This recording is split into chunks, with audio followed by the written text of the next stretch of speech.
Welcome to the Yadusha Show, District 29's favorite podcast. Hey, everybody, and welcome back to the Yadusha Show. My name is Ann Johnston Brown, and I am one of your hosts. And of course, on the line, we have the woman of the hour, Yadusha Williams. Hey, how you doing, Yadusha? I am wonderful. How are you? I'm doing really good. And, we've got a wonderful guest that we're going to be talking to here in a little bit. But, hey, I wanted to ask you what your thoughts are on the whole Boy Scouts of America changing to Scouting America. What do you think about that? I'm sorry to laugh. It's just sad. Yeah. The thing is, there's been Boy Scouts, and they have their sub area of Cub Scouts.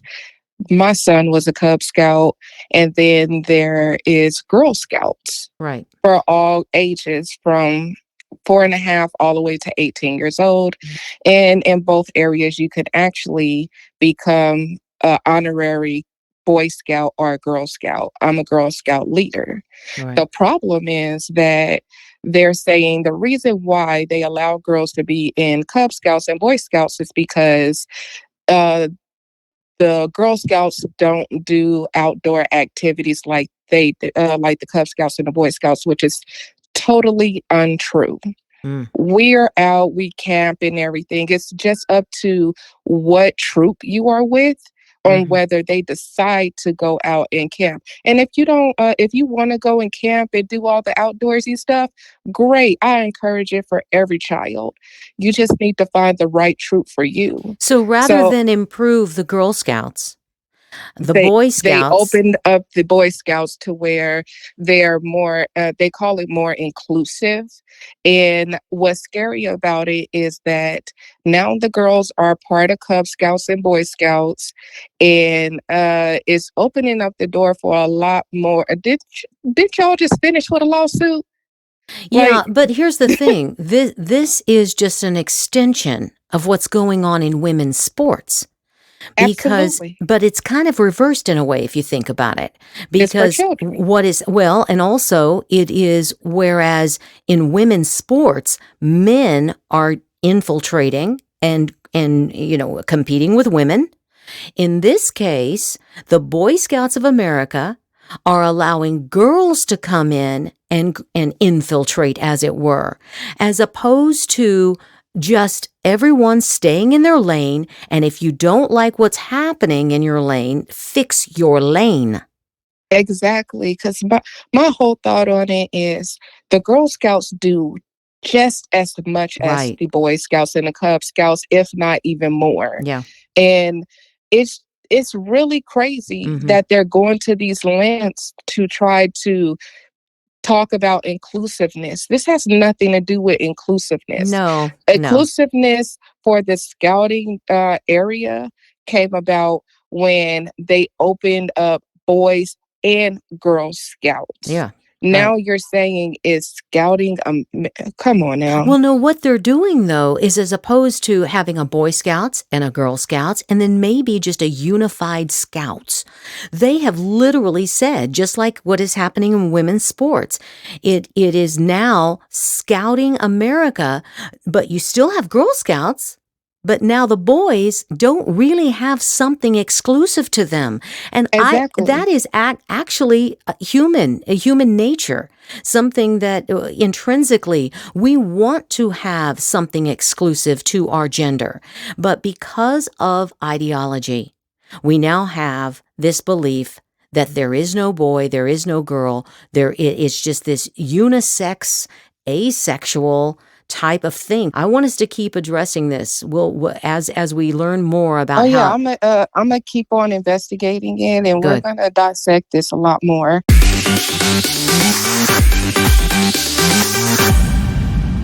Judge Paul M. Gaudet received his Juris Doctorate from the Paul H. Herbert Law Center of Louisiana State University in 1992. After graduation, he moved his family to Las Vegas and opened his own practice focusing on family and domestic cases. In March of 2023, he was appointed to family court as a judge in Department N. He's currently seeking to be retained in the office, and he's here with us now. Hey, Judge, how you doing? Hey, good afternoon. How are you guys? Oh, we're doing great. I tell you what, you are a busy man, and we are not going to take up too much of your time, but we certainly have some questions for you. So take it away, Yadusha. Absolutely. It is such an honor to be here with you today, and I really appreciate you taking out the time because I know you have a packed schedule. So we're It's just my going to pleasure to be with you. just so for starters, I'm a native of Nevada, and I hear a lot of gripes about family court in the Valley. So, on your part, are there any recent changes in Nevada family law that you find particularly impactful?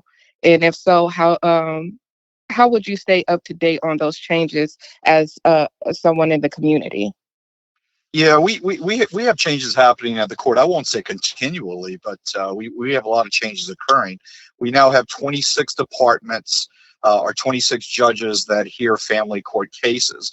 Now, Oh, when I wow. say family court case, that's divided into a lot of different things. Okay, of course, we do divorce, child custody, child support, division of property and debts, adoption, alimony, termination of parental rights, but we also do juvenile matters also having to do with abuse and neglect and delinquency.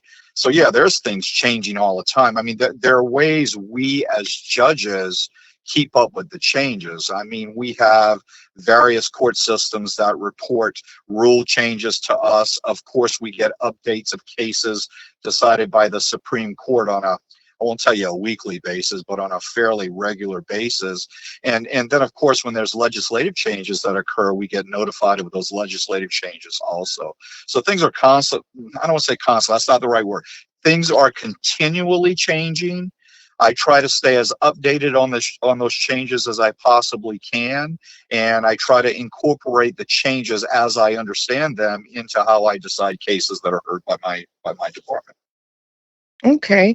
Well, in regards to uh, child support family cases, how Mhm. I noticed that they recently changed the software that they're using, which in turns change a lot of things that gives people access to pay child support. How do you get a lot of feedback with that?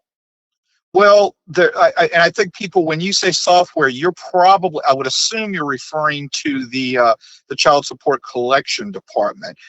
There's actually two ways, and I tell people all the time, there's an easy way and there's a hard way to proceed on child support. Okay, there's two ways to pay, and where parents can get along from a basic perspective, child support payments or child support exchange is really, really simple. Something as simple as a check made payable from a father to a mother to a father, something as simple as a Venmo transfer, something as simple as a Zelle transfer will satisfy. Now, I think what you're talking about is the software that's available through the district attorney's office, the child support Right. enforcement division. That becomes much, much more difficult. I tell people that there's two ways to proceed, and there's obviously a reason for the district attorney's office, the child support enforcement, because we do have problems collecting from people. But what I try to do is I try to sit down with the mom and dad that appear before me. The first thing I do is I try to stress the importance of child support. And more importantly, I try to stress what the purpose of child support is. If I, as a judge, and I believe one of my purposes is to educate people, but if I, as a judge, can educate a mom or a dad, get them to believe that the purpose of child support is not to take care of the ex-spouse or the other parent, but is in fact intended to assist with the care of the child, which should Right. be the most important thing to both of these people. I think at that point I can persuade them. I mean, that was my job as an attorney. I was persuasive. But if I can lead someone to a conclusion that paying child support is not a bad thing. It's actually a good thing because it's intended to benefit the most important person in your life, the child. I think I can create a situation where I can have parents exchange child support between themselves. Now, when it comes to resolving family disputes, do you lean more towards the mediation or a courtroom Well, intervention? let me tell you, Paul. First off, we have authority in the state of Nevada. We are required to utilize the family mediation service. And let me just tell you why I believe this is in place. Okay. I Hmm. think two parents should know or should have a better sense of what's in their children's best interest before me, the old chubby gray haired guy on the bench. Okay. So what we do is what the law says is, hey, judge, give the parents the opportunity to resolve that between themselves first. Okay. And we always do that. Now, what we do is, at least in my department, as soon as an answer to a complaint or an answer to a petition is filed, we refer to family mediation right away. I typically set the return from family mediation within a period of 30 days. By that time, I will know what, if anything, the two parents have been able to agree to. I will also know what they haven't been able to agree to. Okay. And at that point, the burden falls upon me to resolve the custodial issues between these parents. Now, where you're going to with that question, in my opinion, is whether I use outsourced evaluations. I got to tell you, outsourced evaluations are very, very expensive for people.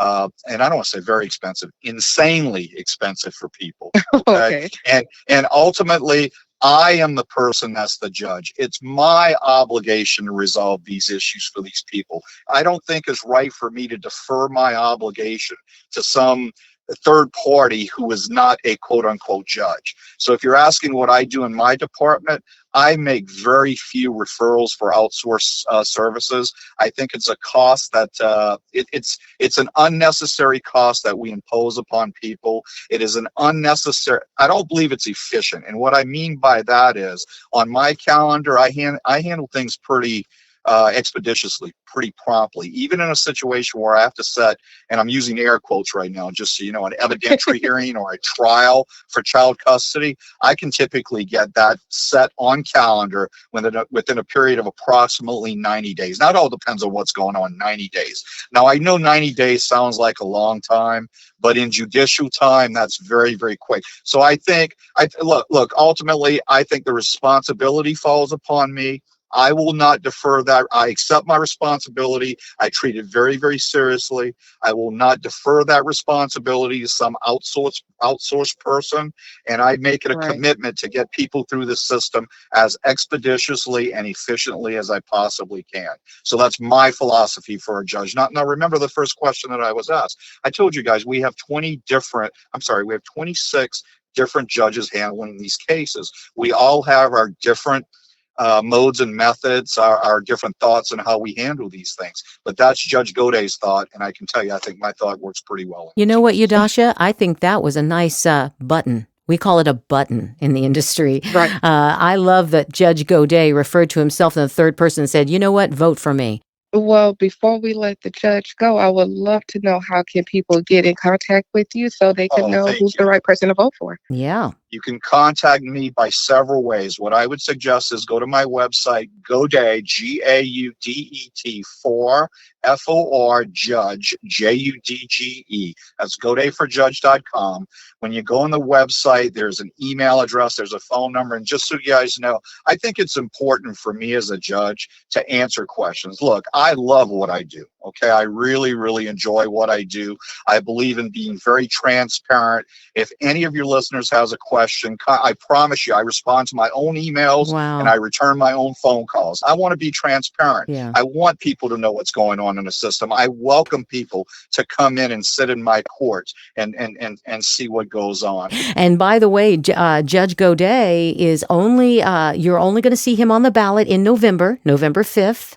But we really hope you keep him in mind. And this podcast will be here for you to listen to, well, forever.